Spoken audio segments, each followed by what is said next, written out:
नमस्ते।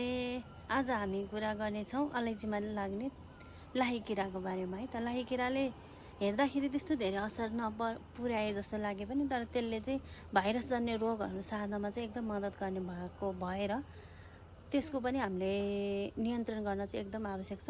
त्यसको बारेमा हेरौँ है त कस्तो हुन्छ यसको लक्षणहरू भनेर। यो हो अलैँचीको बिरुवा हैन। अब यसमा चाहिँ सामान्य यही पात हेरौँ न है। यो माथिबाट हेर्दाखेरि चाहिँ यस्तो हेल्दी जस्तो देख्छ यो पात है। यसको मुनितिर चाहिँ यसरी यहाँ बसेको छ, यो हो लाही किरा।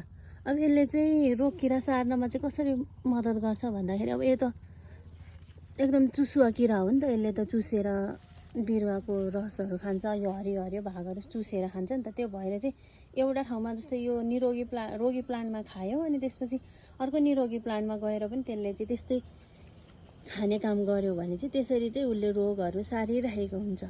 त्यही भएर चाहिँ यसलाई चाहिँ कन्ट्रोल गर्न सजिलो पनि छ हैन।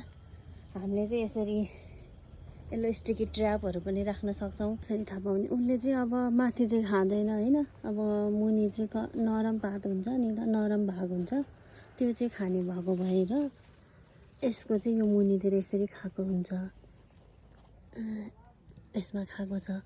यस्तो सेतो भयो भने एक त इल त घट्छ तर त्यस्तो धेरै असर नपरे पनि रोग सार्ने भएको भएर चाहिँ यसलाई कन्ट्रोल गर्न एकदमै जरुरी छ।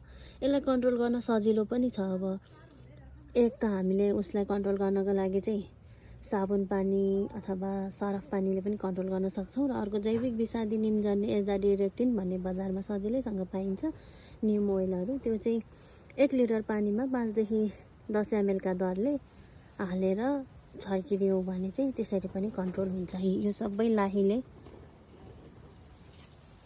एफेक्ट गरेको चाहिँ प्लान्टहरू हो। अब माथिबाट हेर्दा चाहिँ केही देखिन्न, मुनितिर चाहिँ छ।